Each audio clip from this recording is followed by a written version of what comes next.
नमस्कार साथियों, आप सभी का स्वागत है हमारे YouTube चैनल एग्री एक्सपर्ट आसिन में। दोस्तों, मैं गोविंद मेवाड़ा और आप देख रहे हैं राजस्थान जीके की स्पेशल सीरीज इतिहास राजस्थान का। अगला आज का जो वीडियो है वो शुरू करने से पहले हम बात करेंगे थोड़ी सी कि पिछला जो वीडियो था महाराणा प्रताप भाग प्रथम, जिसमें सामान्य परिचय के बारे में बात की गई थी कि महाराणा प्रताप जो महान योद्धा हैं मेवाड़ के, उनका जो सामान्य परिचय वो क्या क्या है। उस वीडियो को आप सभी दर्शकों ने बेइंतहा प्यार दिया है, बहुत ज़्यादा सपोर्ट किया है। उस प्यार और स्नेह के लिए आप सभी का धन्यवाद। उम्मीद करता हूं कि ये स्नेह, प्यार और जो सहयोग है या जो ये साथ है आगे तक चलता रहेगा। तो दोस्तों, आज हम बात करने वाले हैं महाराणा प्रताप भाग द्वितीय के बारे में। मैं पहले ही आपको कह चुका हूं कि वीडियोज हो सकता है थोड़े लंबे हो, वीडियोज हो सकता है ज़्यादा हो, पार्ट उसके हो सकते हैं, लेकिन आपको हर वो जानकारी मिलेगी, हर वो मैटर मिलेगा जो एग्जामिनेशन की दृष्टि से पूछा जाता है या कभी न कभी पूछा गया है। तो आज हम बात करेंगे महाराणा प्रताप के राज्याभिषेक के बारे में। महाराणा प्रताप के राज्याभिषेक में क्या क्या समस्याएं आई थी, क्या सहर्ष राणा प्रताप को मेवाड़ का सिंहासन मिला था या फिर महाराणा प्रताप को भी इनके दादा राणा सांगा की तरह कोई संघर्ष करने पड़े थे। तो आज हम भी इस वीडियो में इस बारे में चर्चा करेंगे। आप सभी से एक अनुरोध है कि जब भी आप इस वीडियो को देखते हैं, वीडियो पूरा देखें और अपने पास किसी भी कॉपी या पेन, जो भी विद्यार्थी अभ्यर्थी किसी एग्जामिनेशन की तैयारी कर रहे हैं, अपने साथ पेन कॉपी अवश्य लें और उसके नोट्स बनाएं, ताकि आपको जो ये वीडियो एक बार या ज़्यादा से ज़्यादा 2 बार देखना पड़े, उससे ज़्यादा आप इस वीडियो को ना देख पाएँ। मेरा जो इस नहीं देखने का या कहने का जो तात्पर्य है, उसका मतलब यह है कि आपके जो समय है इस एग्जामिनेशन के माहौल में, वो समय बड़ा कीमती है। अगर एक लाइन, क्योंकि ऑलमोस्ट विषय सारे के सारे वही हैं, पूरा का पूरा महाराणा प्रताप आप कहीं से भी पढ़ेंगे वही का वही मिलने, लेकिन हो सकता है उसमें कहीं 2 या 3 इंपॉर्टेंट टॉपिक ऐसा बच जाए, तो उसको आप नोट डाउन करें, ताकि वापस आपको बार बार रियलाइज नहीं करना पड़े कि मैंने इस चीज़ को कहाँ देखा था। ये मेथड आप किसी भी जगह पर लगा सकते हैं, भले ही तो आप एग्रीकल्चर पढ़ रहे हैं, भले ही आप जीके पढ़ रहे हैं, भले ही आप साइकोलॉजी पढ़ रहे हैं या किसी भी टॉपिक को पढ़ रहे हैं, तो आप ये कर सकते हैं। तो चलिए शुरू करते हैं। आज हम महाराणा प्रताप भाग द्वितीय, और भाग द्वितीय में हम बात करेंगे किसकी, इनके राज्याभिषेक की। और अगर राज्याभिषेक की बात करें दोस्तों, तो राज्याभिषेक में बहुत सारी समस्याएं आई थी, और ये समस्याएं क्यों उत्पन्न हुई थी, इस समस्याओं को जानने के लिए या इस घटना को जानने के लिए हम क्या करेंगे, थोड़ा सा हम पीछे चलेंगे। कहाँ, महाराणा सांगा की मृत्यु हो जाती है, विक्रमादित्य को बनवीर मार देते हैं, और उसके बाद में उदय सिंह को पन्ना धाय के सहायता से बचाया जाता है, और उसके बाद में उदय सिंह वापस मेवाड़ के राणा बनते हैं, राणा उदय सिंह के नाम से। अब एक क्लियरेंस थोड़ा सा और कर देते हैं। ये जो उदय सिंह थे, जो महाराणा प्रताप के पिता थे, ये राणा उदय सिंह द्वितीय के नाम से जाने जाते हैं। यहाँ पे बहुत ज़्यादा कन्फ्यूजन आता है, इसको आज क्लियर कर लीजिएगा। क्यों? क्योंकि उदय सिंह इनसे पहले एक और हुए थे। कौन हुए थे?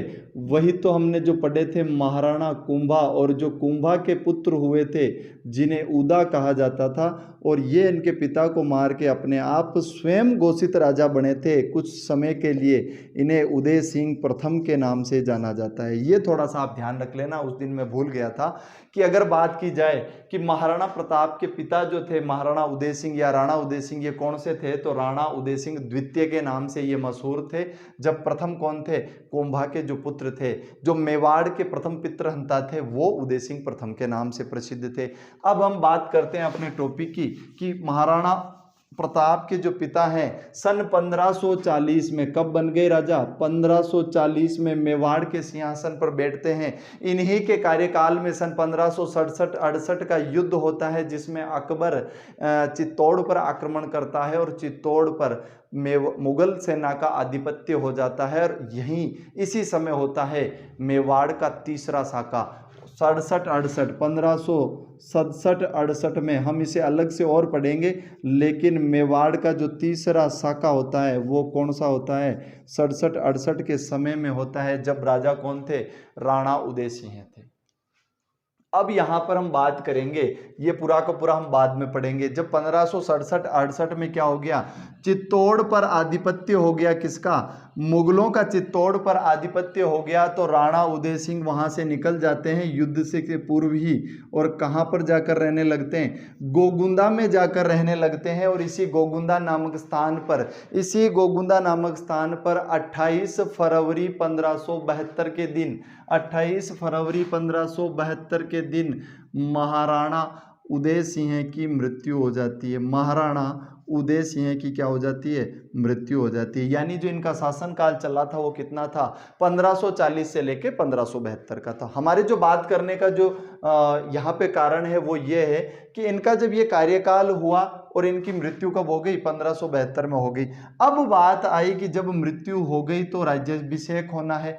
और अगर वास्तविकता में कहा जाए, उस समय की ट्रेडिशन या परंपरा का कहा जाए, तो कौन राजा बनता था, ज्येष्ठ पुत्र राजा बनता था। कौन बनता था, ज्येष्ठ पुत्र राजा बनता था। और अगर हम बात करें कि इनके पुत्र कितने थे और कौन थे, तो अगर इतिहास की जानकारी की बात करें तो इनके 20 रानियां, और इन 20 रानियों से इन्हें 25 पुत्र थे। कितने पुत्र थे, 25 पुत्र बताए जाते हैं। उनमें से सबसे ज्येष्ठ पुत्र कौन थे, प्रताप सिंह थे, जो आगे चलकर राणा प्रताप के नाम से प्रसिद्ध हुए। अब ज्येष्ठ पुत्र तो हैं प्रताप, लेकिन यहाँ पे एक राज्याभिषेक की लड़ाई होती है। ये लड़ाई क्यों होती है, इसी की हम बात करेंगे। जब राणा उदय सिंह जीवित थे, उसी समय इन्होंने अपना छुप छुपा के अपना उत्तराधिकारी घोषित कर दिया था, बगैर किसी सिसोदिया सरदारों की पूछताछ के या मंत्रणा के। तो ऐसा क्यों हुआ, उसके लिए हम पढ़ेंगे, क्योंकि 20 रानियां तो हमने पढ़ ली, लेकिन इतना हम नहीं पढ़ेंगे। मुख्यतः यहाँ पर इनकी 3 रानियां हैं जहां से बहुत ज्यादा क्वेश्चन पूछे गए हैं, पूछे जाते हैं। 3 रानियां प्रसिद्ध हुई थी। पहली रानी थी इनकी जयवंता बाई। अब जयवंता बाई ये अखिराज सोनगरा की पुत्री थी, और इनसे जो पुत्र हुए थे वो पुत्र कौन थे, प्रताप थे। और वास्तविकता में मेवाड़ की गद्दी के, मेवाड़ के सिंहासन के अधिकारी कौन थे, प्रताप थे। ये किन के पुत्र थे, जयवंता बाई के पुत्र थे। जयवंता बाई कहाँ से बिलोंग रखती थी, तो पाली से संबंध था इनका, और पाली के अखेराज सोनगरा की पुत्री थी। अखेराज सोनगरा की पुत्री थी। उसके बाद हम बात करें दूसरी जो इनकी रानी, जिनका नाम बहुत ज्यादा पूछा जाता है, सज्जोबाई सोलंकिनी। सज्जोबाई सोलंकिनी, सोलंकी सरदारों की ये पुत्री थी, इसीलिए इनके नाम के पीछे सज्जोबाई सोलंकिनी लिखा जाता है। और अगर इनके पुत्रों की बात की जाए तो इनके 2 पुत्र नाम इतिहास में बताए जाते हैं। पहला शक्ति सिंह, और उसके बाद इनका दूसरा जो पुत्र पढ़ा जाता है वो वीरमदेव के नाम से पढ़ा। अब बहुत सारी पुस्तकों में शक्ति सिंह को जयवंता बाई का पुत्र ही बताया गया है। बहुत सारी पुस्तकों में ऐसा गाइड में सीधा सीधा लिख रखा है, लेकिन अगर प्रामाणिक ग्रंथों की बात करें तो जयवंता बाई के पुत्र कौन थे, प्रताप थे। वहीं बात करें शक्ति सिंह और वीरमदेव किनके पुत्र थे, तो सज्जोबाई सोलंकिनी के पुत्र थे। और इनकी तीसरी रानी जो बहुत प्रसिद्ध थी, धीरबाई भटियाणी। धीरबाई भटियाणी बाटी शासकों की पुत्री थी, और बाटी शासक राजस्थान में कहाँ पे, जैसलमेर के बाटी शासकों की पुत्री ये थी। और इनसे जो पुत्र हुए थे, अगर हम इतिहास की बात करें, अमर काव्य वंशावली की बात करें, अगर हम वीर विनोद की बात करें, तो 5 पुत्रों का वर्णन इसमें मुख्यतः मिलता है, जिनमें सबसे ज़्यादा जो प्रसिद्ध हैं वो पहले हैं जगमाल, दूसरे अगर, तीसरे सगर, और उसके बाद में चौथे और 5वें पुत्र भी हैं साहा और पंचायन, लेकिन उनका इतना पढ़ा नहीं जाता है। और वैसे देखा जाए तो मुख्यतः जो पढ़े जाते हैं या पढ़ने के लिए पूछे जाते हैं वो जगमाल पूछे जाते हैं। लेकिन फिर भी हमें आइडिया होना चाहिए कि धीरबाई भटियाणी के पुत्र कितने थे, 5 पुत्र थे, अगर, जगमाल, अगर, सगर, साह और पंचायन। अब अगर हम बात करें कि ये जो मैंने टेबल बनाई है, यहाँ से लड़ाई या संघर्ष बनता है किसका, राज्याभिषेक का। कैसे ये संघर्ष बनता है ये देखिएगा। बड़ी रानी ये है, ज्येष्ठ पुत्र ये है। परंपराओं के अनुसार राज्याभिषेक किनका होना चाहिए, महाराणा प्रताप का होना चाहिए, ये राजा बनने चाहिए। लेकिन धीरबाई भटियाणी जो जैसलमेर के शासकों की पुत्री थी, या जैसलमेर की मतलब कह दीजिए कि ये राजकुमारी थी जो जिनका विवाह राणा उदय सिंह के साथ हुआ था। इनका विशेष स्नेह था या प्रभाव था राणा उदय सिंह के प्रति। तो जब ये जीवित थे तभी इन्होंने अपने उस प्रभाव का उपयोग करते हुए इन्होंने राज्याभिषेक के लिए उत्तराधिकारी घोषित करवा दिया। किसको, जगमाल को उत्तराधिकारी घोषित करवा दिया। लेकिन इन्होंने ये कार्य पूरा का पूरा निष्पक्षता से नहीं किया, बाहर तक ये बात नहीं आई। केवल और केवल कुछ सरदार जानते थे, कुछ इनके जो सेनापति है वो जानते थे कि धीरबाई भटियाणी ने क्या कर दिया, जगमाल को मेवाड़ का उत्तराधिकारी नियुक्त कर दिया। अब संयोग बना, होली का दिन था, 28 फरवरी 1572 के दिन उदय सिंह जी की मृत्यु हो जाती है। और पुरानी परंपराओं के अनुसार जब किसी शासक की मृत्यु हो जाती है तो अंतिम संस्कार से पूर्व क्या किया जाता है, राज्याभिषेक किया जाता है। और जिस पुत्र का राज्याभिषेक करते हैं वो अंतिम संस्कार की क्रिया में शमशान घाट पर नहीं पहुंचता है। ये उस वक्त की परंपरा हुआ करती थी। अब अगर हम जब इनका अंतिम संस्कार हो रहा था गोगुंदा में, वहीं इनकी छतरी बनी हुई है, आगे हम बात करेंगे।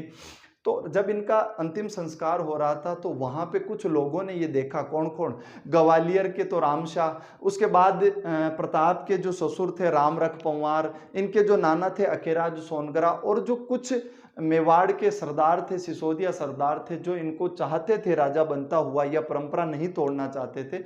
उन्होंने ये देखा कि इनके जो ज्येष्ठ पुत्र हैं प्रताप तो क्या है, शमशान घाट में उपस्थित हैं, लेकिन इनके एक पुत्र शमशान घाट में उपस्थित नहीं है। कौन नहीं है, जगमाल उपस्थित नहीं है। और इस जगमाल के लिए जब पूछा जाता है अगर से कि भैया आपके बड़े भाई कहाँ पर हैं, तब उन्हें कहा जाता है कि आपको पता नहीं है, वो मेवाड़ के अगले होने वाले उत्तराधिकारी हैं और मेवाड़ का उत्तराधिकारी आपके अंतिम संस्कार की क्रिया में सम्मिलित नहीं होता है। जब ऐसी खबर या ऐसी न्यूज वहां तक पहुंचती है तो वहां पे जो मेवाड़ी सरदार होते हैं उन सभी सरदारों में एक विशेष तरह की परेशानी की लहर दौड़ती है। वो सभी चाहते हैं कि कौन बने, मेवाड़ का जो राजा है वो प्रताप बने। अब हम इसके आगे की घटना पढ़ेंगे कि इसमें क्या हुआ था। आप इसका स्क्रीनशॉट ले लीजिए, उसके बाद हम पढ़ते हैं कि क्या कंडीशन हुई थी। और वापस जब ये इनका राज्याभिषेक हो गया था जगमाल का, तो वापस इन्हें कैसे हटाया गया, या राणा प्रताप का जो राज्याभिषेक है वो कैसे हुआ। करेंगे कि जब अंतिम संस्कार में ये उपस्थित नहीं थे जगमाल, उसके बाद में किन किन सरदारों ने क्या कार्य किए। अगर हम बात करें कि राज्याभिषेक की, तो हम बात कर रहे थे कि दिन कब था, होलिका का दिन था, यानी फाल्गुन मास की पूर्णिमा थी। कौन सी पूर्णिमा थी, फाल्गुन मास की पूर्णिमा थी। और तारीख अगर पूछ ली जाए तो 28 फरवरी 1572 का दिन था। और गोगुंदा नामक स्थान पर क्या हो रहा था, इनका अंतिम संस्कार हो रहा था। इसी अंतिम संस्कार में क्या हो गया, प्रताप तो थे क्या उपस्थित, ये तो वहां पर प्रेजेंट थे, लेकिन एक व्यक्ति अब्सेंट था, और वो कौन था, जगमाल। अब ऐसी स्थिति में क्या कर दिया इन्होंने, वहां पर जो उपस्थित सरदार थे उन्होंने राणा प्रताप को अपना उत्तराधिकारी घोषित कर दिया और वहां पर इनका प्रथम राज्याभिषेक कर दिया। अब क्वेश्चन पूछा जाता है, राणा प्रताप का प्रथम राज्याभिषेक कब और कहां हुआ था, प्रथम राज्याभिषेक कब और कहां हुआ था। प्रथम राज्याभिषेक की बात की जाए तो अन्य राजाओं में एक ही बार राज्याभिषेक होता है, लेकिन यहाँ क्योंकि संघर्ष चल रहा था, मेवाड़ी सरदारों ने देखा कि कहीं लेट नहीं हो जाए, इसीलिए कहा जाता है कि इसी स्थान पर गोगुंदा नामक स्थान पर इनका प्रथम राज्याभिषेक हुआ था।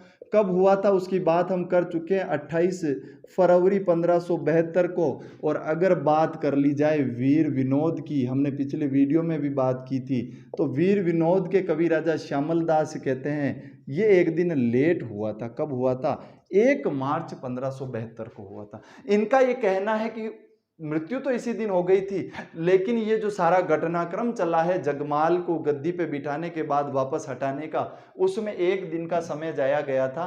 तो कवि राजा श्यामल दास जो हैं वो कहते हैं 1 तारीख। इसके अलावा सभी जो इतिहासकार हैं वो महाराणा प्रताप के राज्याभिषेक को कब बताते हैं, 28 फरवरी 1572 का बताते हैं। उसके बाद हम बात करें, या पूछा जाता है कि इनके राज्याभिषेक के समय कौन कौन उपस्थित थे, तो राम रख पंवार और ये कौन थे, ये महाराणा प्रताप के ससुर थे। उसके बाद बात करें, ग्वालियर के एक राजा थे या शासक थे राम शाह सिंह। उसके बाद अगली बात करें तो पाली के अखेराज सोनगरा, और ये कौन थे, ये रिश्ते में महाराणा प्रताप के नाना लगते थे। उसके बाद हम बात करें मान सिंह सोनगरा, ये सारे के सारे जो व्यक्ति थे। इसके अलावा और मेवाड़ी जो सरदार थे वो क्या चाहते थे, इनका राज्याभिषेक चाहते थे। इन लोगों ने राज्याभिषेक कर भी दिया। अब क्वेश्चन पूछा जाता है, अब क्या क्वेश्चन पूछा जाता है कि प्रथम राज्याभिषेक के समय तिलक किसने किया था, तलवार किसने बांधी थी। तिलक तलवार, दोनों क्वेश्चन पूछे जाते हैं। अगर आपसे क्वेश्चन पूछ लिया जाए तिलक से संबंधित, तो तिलक से संबंधित तलवार या क्वेश्चन आप देखिएगा, इस राज्याभिषेक में जो तिलक है वो तिलक तो इनके नाना ने लगाया था। नाना का क्या नाम था, अखेराज सोनगरा। कहाँ के थे ये, सोनगरा चौहान थे। और कहाँ के थे, तो ये पाली के थे। लेकिन अगर बात की जाए कि इनको तलवार किसने बांधी थी, इनको क्या तलवार किसने बांधी थी, तो कृष्णदास चुंडावत ने बांधी थी। इनको आगे उपाधि दे रखी है रावत की। रावत कृष्णदास चुंडावत ने जो है वो क्या बांधी थी, तलवार बांधी थी। और ये परंपरा है, ये परंपरा है कि जब जब मेवाड़ के राणाओं का राज्याभिषेक हुआ है तब तब तलवार किसने बांधी है, चुंडावत शासकों ने या चुंडावतों के वंशजों ने उनको तलवार बांधी है। अब ये परंपरा कहाँ से पड़ी, इसके पीछे भी एक बहुत बड़ी घटना है। ये परंपरा इनको ऐसे ही नहीं मिली है, ये परंपरा दी गई है इनको इनके मूल पुरुष कुंवर चूड़ा के बलिदान के लिए। कुंवर चूड़ा कौन थे, आप सब जानते हैं। कुंवर चूड़ा जो थे राणा लक्ष्य सिंह के ज्येष्ठ पुत्र थे। वास्तविकता में राज्याभिषेक के अधिकारी थे, लेकिन राणा राव रलमल ने अपनी बहन के विवाह पे एक शर्त रख दी कि राणा लाखा हम हमारी बहन हंसाबाई से विवाह तो कर देंगे आपका, लेकिन राजा कौन बनेगा, मेरी बहन से जो पुत्र होगा वही आपके यहाँ का राजा बनेगा। और उस घटना के बाद में ये एक प्रतिज्ञा लेते हैं, क्या प्रतिज्ञा ले लेते हैं कि मैं आजीवन राजा नहीं बनूंगा। अब इनके जितने भी वंशज हुए वो क्या कहलाए, चुड़ावत कहलाए, चुंडावत कहलाए। और इन्हीं के वंशज, या यूं कह दीजिए इनके रिश्ते में इनके पोते लगते थे, इन्हीं ने रावत कृष्णदास ने इनको तलवार बांध दी। ये क्वेश्चन पूछा जाता है। प्रथम राज्याभिषेक कहाँ हुआ था, गोगुंदा में हुआ था। कब हुआ था, 28 फरवरी 1572 को हुआ था। तिलक किसने निकाला था, तो तिलक इनके नाना अखिराज सोनगरा ने निकाला था। और तलवार किसने बांधी थी, तो कुंवर चूड़ा के वंशज रावत कृष्णदास चुंडावत ने इनको तलवार बांधी थी। ये क्वेश्चन कई बार पूछे गए हैं। उसके बाद बात आती है द्वितीय राज्याभिषेक की। द्वितीय राज्याभिषेक की अगर हम बात करें या राज्याभिषेक के समारोह की हम बात कर लेते हैं कि यहाँ तो क्या कर दिया हमने, आनन फानन में इनका राज्याभिषेक कर दिया। इसके बाद कहाँ चले गए, इसके बाद चले गए कुंभलगढ़ में। कुंभलगढ़ गए, जगमाल को कहा भैया यहाँ का जो राजा है वो कौन है, राणा प्रताप है, आप गद्दी से उतरिए। गद्दी से उतार दिया जाता है। राजगद्दी से इनको उतारने के बाद दूसरा इनका राज्याभिषेक कहलाता है। ये जो समारोह हुआ था ये क्या क्या कहलाता है, ये देख लीजिए।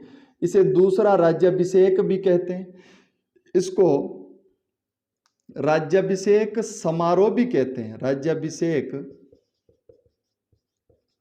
समारोह भी कहते हैं। ये क्वेश्चन दोनों तरीके से पूछ सकते हैं कि प्रताप के राज्याभिषेक का समारोह कब हुआ था या कहाँ हुआ था, या दूसरा राज्याभिषेक कब हुआ, कहाँ हुआ। अब अगर हम बात करें समय की, कब हुआ था, तो हुआ तो ये भी 1572 में ही हुआ था। पूर्णतः तिथि का अभी वर्तमान में अभाव है, लेकिन कहाँ हुआ था, इसका अभाव नहीं है भैया, ये पूरा का पूरा पता है। ये कहाँ हुआ था? ये कुंभलगढ़ में हुआ था। इसीलिए महाराणा प्रताप की जो प्रारंभिक राजधानी है वो क्या कहलाती है? कुंभलगढ़ कहलाती है। ये हम बात कर चुके हैं पिछले वीडियो में जब इनकी राजधानियों के बारे में बात कर रहे थे।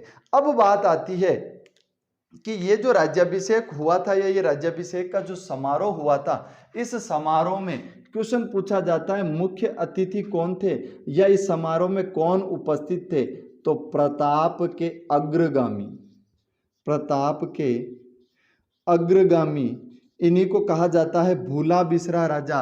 और ये कौन थे? जोधपुर के रावचंद्र सेन थे। कौन थे?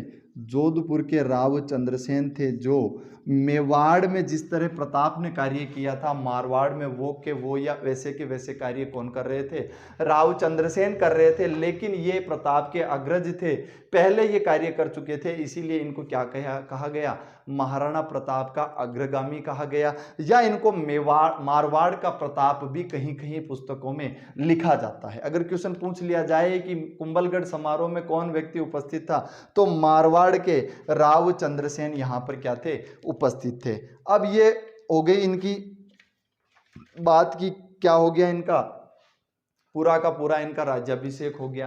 पहले समस्या आई थी, क्यों आई थी? 3 रानियां थी, तीनों रानियों में जो सबसे छोटी रानी या धीरबाई भटियानी थी, उनका प्रभाव था राणा उदय सिंह पे। राणा उदय सिंह ने क्या कर दिया? उनका विशेष उस प्रभाव के कारण जगमाल को उत्तराधिकारी घोषित कर दिया। अब जब जगमाल को उत्तराधिकारी घोषित कर दिया और मेवाड़ी सरदारों को पता नहीं था, और बाद में जब इनकी मृत्यु के समय पता चलता है, और मृत्यु के समय पता चलने के बाद में क्या करते हैं ये सभी सिसोदिया सरदार और इनके नाना अखिराज सोनग्रा, ग्वालियर के राम सिंह शाह और रामरख पंवार, ये सभी मिलके इनको क्या कर देते हैं? राजा घोषित कर देते हैं। इनका प्रथम राज्याभिषेक कर देते हैं। उसके बाद वहां से आकर जगमाल को राजगद्दी से हटाते हैं और क्या कर देते हैं? दूसरा राज्याभिषेक कर देते हैं, समारोह कर देते हैं, जहां पे कौन आते हैं? रावचंद्र सेन आते हैं। ये तीनों ही क्वेश्चन पूछे हुए हैं। अब जब जगमाल को यहां से हटा दिया, जब जगमाल को यहां से हटा दिया गया, तो जगमाल स्वाभाविक है क्या हो गया होगा? रुष्ट हो गया, नाराज हो गया। अब ये नाराज होके ये क्या कार्य करता है उसके बारे में हम पढ़ेंगे। क्यों? क्योंकि बहुत ज़्यादा इनके संदर्भ में कहीं कहीं क्वेश्चन पिछले एग्रीकल्चर के एग्जामिनेशन में भी पूछा गया था कि राणा प्रताप के किस सौतेले भाई को अकबर के द्वारा जहाजपुर की जागीर दी गई थी। तो अब ये कंडीशन ये हो जाती है, वहाँ पे सबसे पहला जो ऑप्शन था वो शक्ति सिंह था, और ऑलमोस्ट हमारे विद्यार्थी यही मानते हैं कि अकबर के पास कौन गया था? शक्ति सिंह गया था। लेकिन अगर प्रामाणिकताओं की बात करें तो शक्ति सिंह के अकबर के दरबार में जाने के किसी भी प्रकार के कोई प्रमाण नहीं मिलते हैं। वो पूरा का पूरा अगले भाग में जब हम वीडियो पढ़ेंगे शक्ति सिंह जी का पूरा वहां पे मैं आपको बताऊंगा कि कहां तक ये बात की सत्यता है कि वो अकबर के दरबार में गए थे, कहां तक ये बात सत्य है कि उन्होंने मुगलों के साथ राणा प्रताप के विरुद्ध युद्ध लड़ा था, या वो वास्तविकता में मेवाड़ के प्रेमी थे। ये सारी बातें हम करेंगे अगले वीडियो में। लेकिन अभी हम बात कर रहे हैं केवल और केवल माफ कीजिए कुंवर जगमाल के बारे में। तो अब हम बात कर लेते हैं राणा प्रताप के एक दूसरे भाई जगमाल के बारे में। यहां से क्वेश्चन, इनके टॉपिक से क्वेश्चन बहुत बनते हैं, बहुत बार पूछे जाते हैं। देखिए अगर बात करें तो हमें पता है ये किनके पुत्र थे? राणा उदय सिंह के पुत्र थे। इनकी माता का क्या नाम था? तो धीरबाई भटियानी इनकी माता का नाम था। अब हम आगे बात शुरू करते हैं सन 1572 से। सन 1572 से जब इनको मेवाड़ से बाहर निकाल दिया जाता है या इनसे गद्दी से उतार दिया जाता है, तो ये चले जाते हैं आगरा, और आगरा में ये क्या करते हैं? अकबर के पास चले जाते हैं। कहाँ चले जाते हैं? अकबर के पास चले जाते हैं। इनके प्रमाण ग्रंथों में या इतिहास के ग्रंथों में दिए जाते हैं। अब अगर हम बात करें कि अकबर ये आगरा जब गए तो अकबर होशियार था, या हर वो व्यक्ति होशियार है जब उसे पता चलता है कि आपस में दो भाई लड़े हैं, मुझे कुछ मिलने वाला है। यानी इतिहास गवाह है, जब जब घर टूटेगा तो पड़ोसी जो है वो आपको लूटेगा, ये कंडीशन बनने वाली है। तो अब क्या हुआ? अकबर ने क्या कर लिया? अकबर ने इसको एक जागीर दे दी। जागीर कहाँ की दे दी? जहाजपुर की। देखिए ये जहाजपुर भी किस में आता था? मेवाड़ में ही आता था ये परगना। उस वक्त जब आप पहले हम बात कर रहे थे, ये बिल्कुल मेवाड़ के पास का परगना था, लेकिन इसको जीत चुका था, मुगलों के पास में था, और ये परगना दे दिया गया किसको? जगमाल को दे दिया गया। अब आप ये कंडीशन देखिएगा, आगे जाके इसकी मृत्यु क्यों होती है या क्या कंडीशंस बनती है। यहाँ पे ये बैठे हैं, आराम से ये कार्य कर रहे हैं, कोई दिक्कत नहीं है, लेकिन क्या होता है, इनका जो विवाह होता है वहां से एक समीकरण निकलता है जो इनकी मृत्यु का कारण बनता है। इनका विवाह हुआ था सिरोही के मान सिंह देवड़ा इनके ससुर थे। और सिरोही में किस राजाओं या किस वंश के राजाओं का शासन है? देवड़ा वंश के राजाओं का शासन है। सिरोही में इनका विवाह हुआ था किनकी पुत्री से? मान सिंह देवड़ा की पुत्री से इनका विवाह हुआ था। अब कंडीशन क्या हो गई? लगभग कहा जाता है कि मान सिंह देवड़ा की मृत्यु के बाद में 1571 में इनकी मृत्यु हो जाती है, लेकिन ये बात आती है लगभग 1582 या 83 की। 1583 में क्या करते हैं? अकबर कहते हैं भैया कहां पर हमला करो? सिरोही पर करो, और सिरोही का क्या कर लेते हैं? वो आधा राज्य, सिरोही का आधा राज्य किसे दिला देते हैं? आधा राज्य दिला देते हैं जगमाल को। अब जहाजपुर की जागीर इनके पास है, सिरोही का आधा राज्य भी दिला दिया। ध्यान रखना विद्यार्थियों, क्वेश्चन पूछा जाता है कि जगमाल कहाँ का राजा था, या जगमाल को अकबर ने कौन सी जागीर दी थी? तो जागीर तो कौन सी दी थी? जहाजपुर की दी थी, और साथ में क्या दे दिया बाद में? सिरोही का आधा राज्य दे दिया। अब जब सिरोही का आधा राज्य दे दिया तो वास्तविकता में जो वहां का उत्तराधिकारी या जो उस वंश का जो शासन होना था वो था सुल्तान देवड़ा। वो कौन था? सुल्तान देवड़ा था। और ये सुल्तान देवड़ा को जब पता चला कि भैया अपनी जो रोटी एक थी या अपना जो शासन था उसमें से 1/2 करवा के ले गया कौन? जगमाल। तो 17 अक्टूबर 1583 को, ध्यान कीजिएगा, 17 अक्टूबर 1583 के दिन एक दतानी नामक स्थान पर युद्ध हुआ था, जो दतानी के युद्ध के नाम से प्रसिद्ध है। और इस दतानी के युद्ध में किन किन के बीच हुआ था? सुल्तान देवड़ा कहाँ का था? ये सिरोही का था। और सुल्तान देवड़ा वर्सेज अगली टीम कौन थी? अगली टीम थी जगमाल की। दोनों के मध्य युद्ध हुआ था, और इस युद्ध में जगमाल की क्या हो जाती है? मृत्यु हो जाती है। यहाँ से क्वेश्चन बहुत बार पूछे पा जाते हैं। जगमाल किनके पुत्र थे? राणा उदय सिंह के पुत्र थे। इनकी माता का क्या नाम था? धीरबाई भटियाणी इनकी माता का नाम था। इन्हीं के प्रभाव से उदय सिंह ने इनको उत्तराधिकारी घोषित किया और इनका राज्याभिषेक किया गया। लेकिन मेवाड़ी सरदारों ने, महाराणा प्रताप के समर्थकों ने इनको उतारते इन्होंने क्या कर दिया? 1572 में यहाँ कहाँ चले गए? आगरा चले गए अकबर के पास। अकबर को पता चला अच्छा मौका है। क्या मौका है? अच्छा मौका है, यहाँ पे हम दरार डालें और ये क्या कर देते हैं? जहाजपुर की जागीर या जहाजपुर का परगना दे देते हैं। यहाँ से ये कार्य कर ही रहा था, लेकिन इनको कुछ पता चला कि अपने जो ससुराल में है क्या हो गया? ससुर जी की मृत्यु हो गई। ससुर कौन थे? सिरोही के मानसिंह देवड़ा इनके ससुर थे। और इनकी मृत्यु के बाद में क्या करते हैं? ये सिरोही पर आक्रमण करते हैं अकबर के सहयोग से, और आधा राज्य तो क्या चला जाता है? सुल्तान देवड़ा के पास चला जाता, जो वास्तविकता में सिरोही का उत्तराधिकारी था। और आधा राज्य किनको मिल जाता है? जगमाल को मिल जाता। अब सुल्तान देवड़ा मौके की तलाश में था, और यह मौका कब आता है? 17 अक्टूबर 1583 को दतानी नामक स्थान पर एक युद्ध होता है, जो दतानी के युद्ध के नाम से प्रसिद्ध है। और इसी युद्ध में सुल्तान देवड़ा किसे मार देते हैं या किसकी मृत्यु हो जाती है? इस युद्ध में जगमाल की मृत्यु हो जाती है। तो यह था दोस्तों पूरा का पूरा जगमाल के बारे में। यहां से क्वेश्चन पूछे जाते हैं, आप स्क्रीनशॉट ले लीजिए।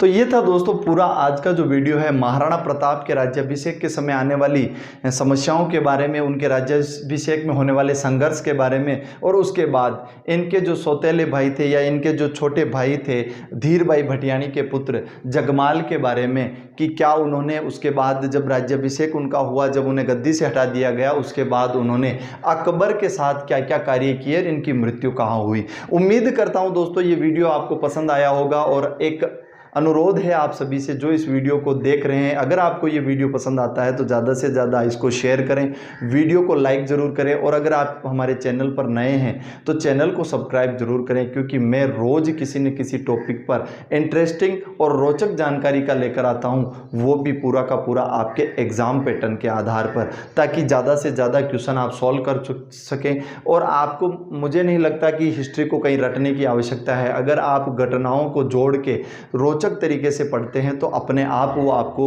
याद होती है, कंठस्थ होती है। धन्यवाद दोस्तों, जय हिंद।